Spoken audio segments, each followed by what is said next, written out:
আসসালামু আলাইকুম প্রিয় দর্শক, আশা করি আল্লাহর রহমতে সবাই সহি সালামতে ভালো আছেন। আমি আজকে বানাবো একেবারে সহজ একটা রেসিপি যা সবাই জানেন কিন্তু আবার অনেকে জানেন না।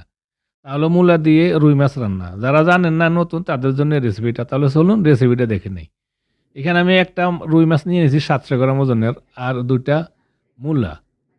তারপরে মাছ এবং মূলা আমি কেটে নিয়ে নিছি। এখানে আমার 6 টুকরা মাছ এবং লেজ মাথা সহকারে 6 টুকরা মাছ হয়েছে আর মূলাগুলো একটু চিকন করে কেটে নিয়ে নিছি। এবার আমি মাছে দিয়ে দিব লবণ, তারপরে দিয়ে দিব হলুদের গুঁড়া, আর দিয়ে দিলাম সামান্য কিছুটা লাল মরিচের গুঁড়া। এবার লবণ, হলুদ, মরিচগুলা ভালো করে মাছ আমি মেখে নিব। তারপরে মাছগুলো ফ্রাই করে নিব। ভালো করে মেখে নিয়ে আপনাদের হাতে সময় থাকলে কিছুক্ষণ আধা ঘন্টা রেখে দিতে পারেন। আর সময় না থাকলে ডাইরেক্টও ফ্রাই করে নিতে পারেন। এখানে চুলায় একটা কড়াইতে আমি কিছুটা তেল দিয়ে অলরেডি গরম করে নিয়ে নিছি। তারপরে আমি মাছগুলা দিয়ে দিব। সম্পূর্ণ মাছগুলো আমি একটু দিয়ে দিব।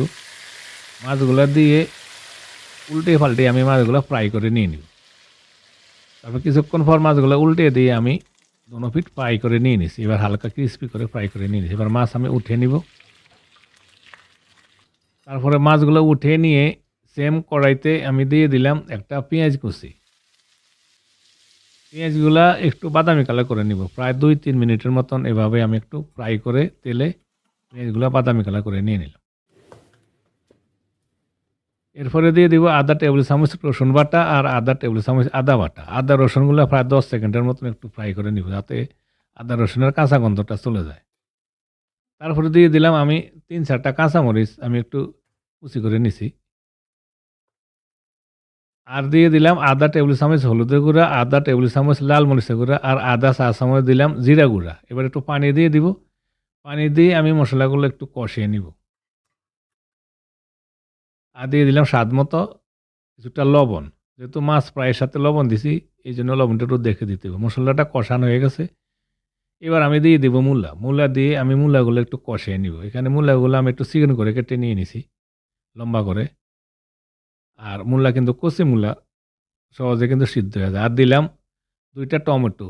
টমেটো আর মূলা একই সাথে দিয়ে দিলাম। টমেটো দিলে কিন্তু তরকারির কালারটা ভালো হয়, একটু সুন্দর হয়। টমেটোটা আগের ভাগে দিয়ে দিলাম। টমেটোটা গলানোর পরে টমেটোর ফ্লেভারটা ভালো। এবার ঢাকনা দিয়ে আমি চুলার হিটটা হাই রেখে 10 মিনিট কষিয়ে নিয়ে নিলাম। চলে আসলাম 10 মিনিট পর। এর মাঝে কিন্তু আমি আরও 2 বার নাড়া দিয়ে দিছি অফ ক্যামেরাতে। মূলাগুলা ভালো করে কষানো হয়ে গেছে। আমি চেক করে নিছি। মূলাগুলো কিন্তু নরম হয়ে গেছে। দেখুন নরম হয়ে গেছে 10 মিনিট কষানোর পরে। এবার আমি দিয়ে দিলাম কিছুটা গরম পানি। প্রায় 1-1.5 কাপের মতন গরম পানি দিয়ে দিলাম। পানিটা বলক আসা পর্যন্ত আবার একটু জাল করে নিব। পানিটা বলক এসে গেছে। এবার আমি এতে দিয়ে দিব ফ্রাই করা মাছ। তারপর ফ্রাই করা মাছ দিয়ে আমি এবার চুলার হিটটা হাই থেকে মিডিয়াম হাই করে দিব। আর মিডিয়াম হাইতে রেখে আমি 12 থেকে 15 মিনিটের মতন আমি এভাবে রান্না করে নিয়ে নিলাম। চলে আসলাম 15 মিনিট পর।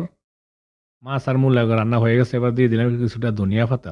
প্রিয় দর্শক, আশা করি রেসিপিটা আপনাদের পছন্দ হবে। যদি রেসিপিটা পছন্দ হয় প্লিজ একটা লাইক এবং একটা কমেন্ট করবেন। আর প্লিজ আমার চ্যানেলটা সাবস্ক্রাইব করে আমাকে সাপোর্ট করুন। ধন্যবাদ। সবাই ভালো থাকুন, সুস্থ থাকুন। আল্লাহ হাফিজ।